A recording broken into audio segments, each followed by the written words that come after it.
वसा जनसेवेचा. तालुक्यातील पिंपळगाव उंडा शिवारात घडलेली कामगाराच्या मृत्यूची घटना नैसर्गिक नसून थेट खून असल्याचे पोलीस तपासात उघड आले असून हार्ट अटॅकची बनावट कथा रचून गुन्हा दडपण्याचा प्रयत्न केल्याचे समोर आले आहे. या धक्कादायक घटनेमुळे संपूर्ण परिसरात खळबळ उडाली आहे. मृतक करमजीत सिंग उर्फ मनजीत सिंग जनक सिंग वय अंदाजे 50 ते 55 राहणार पंजाब हा मागील काही वर्षांपासून हार्वेस्टर मशीनवर फॉरमॅन म्हणून काम करत होता. सध्या तो पिंपळगाव उंडा येथे गहू व मका काढणीसाठी आला होता.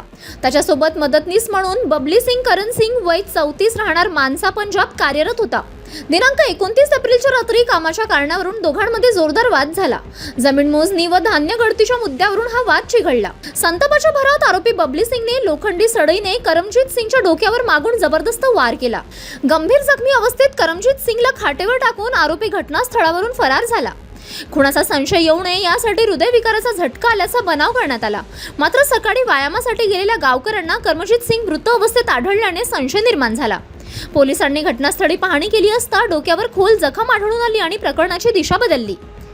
साखरखेडा पोलिसांचे ठाणेदार गजानन करेवाड यांच्या मार्गदर्शनाखाली अवघ्या 7 तासात तपासाची सूत्रे हलली.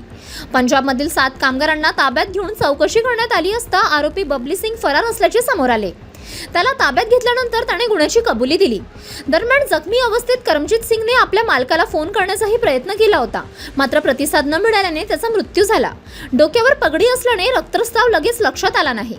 या प्रकरणी साखरखेडा पोलिसांनी आरोपी विरुद्ध खुनाचा गुन्हा दाखल केला असून न्यायालयाने त्याला पोलीस कोठडी सुनावली आहे.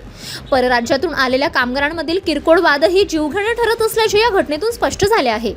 City news.